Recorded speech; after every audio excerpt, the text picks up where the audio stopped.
Assalamualaikum warahmatullahi wabarakatuh.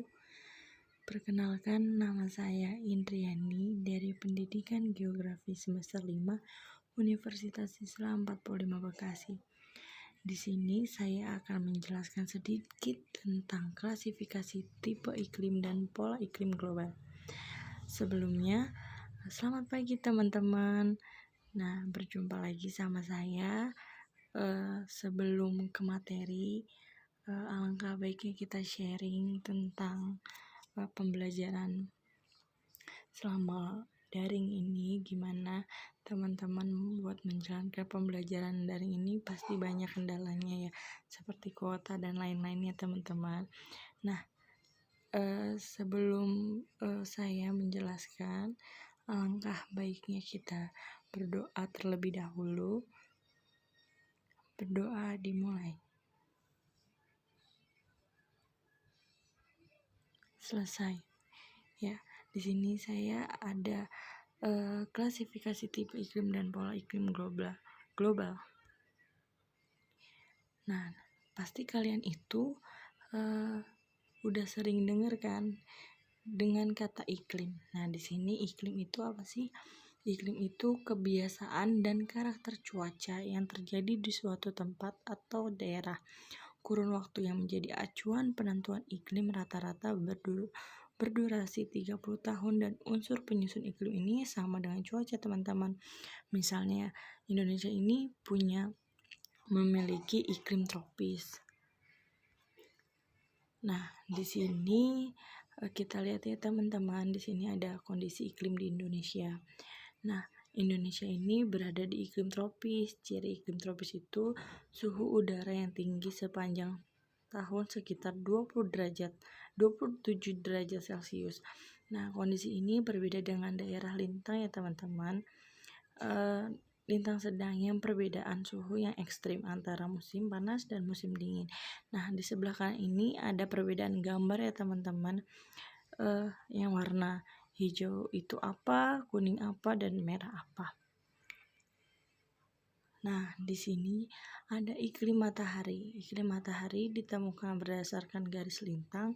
Posisi ini menentukan intensitas sinar matahari yang diterima.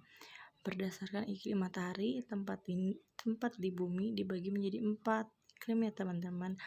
Nah, iklim yang pertama itu iklim tropis. Iklim tropis itu 0 derajat dikurangi 23,5 derajat lintang Celcius dan atau lintang selatan. Yang B itu iklim subtropis 23,5 derajat dikurangi 40 derajat lintang utara selatan dan lintang selatan. Yang C iklim sedang 40 derajat dikurangi 66,5 derajat lintang utara atau lintang selatan. Yang D iklim dingin 66,5 derajat dikurangi 90 derajat lintang utara atau lintang selatan. Nah, di sini kita bisa lihat ya teman-teman, iklim dingin, iklim sedang, iklim subtropis di mana, iklim tropis di mana, iklim subtropis di mana. Nah, di sini ada derajat-derajatnya ya teman-teman. Nah, yang kedua ini ada iklim Koppen. Iklim Koppen itu ditentukan berdasarkan curah hujan, suhu, serta mempertimbangkan vegetasi dan persebaran jenis tanah. Nah, contohnya itu iklim A. Iklim A itu iklim tropis dengan ciri-cirinya suhu rata-rata setiap bulan di atas 18 derajat Celcius dan hujan tahunan tinggi. Nah, contoh yang B itu iklim kering, tidak ada surplus air dan tidak dijumpai sungai permanen. Yang ketiga itu yaitu iklim sedang, terbagi atas iklim CW itu iklim hujan sedang ya teman-teman. Iklim CV itu iklim hujan sedang, basah sepanjang tahun, dan iklim CS itu iklim hujan sedang, panas yang kering. Nah, iklim D itu iklim bersalju dingin, terbagi atas iklim DF, hujan bersalju, basah sepanjang tahun, dan iklim DW, hujan bersalju, musim kering dan dingin. Nah, di sini ada iklim Junghun. Nah, di iklim Junghun ini terdapat pada ketinggian tempat dan vegetasi. Yang pertama itu zona panas, yaitu 0 sampai 650 meter, jenis vegetasi padi dan tebu. Yang kedua itu zona sedang, yaitu 650 dikurangi 1500 meter. Jenis vegetasinya tembakau, kopi, dan coklat.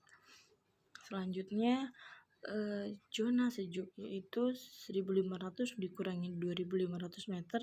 Jenis vegetasinya kopi, teh, kina, dan sayuran. Yang terakhir, zona dingin, yaitu lebih dari 2500 meter, jenis vegetasi lumut.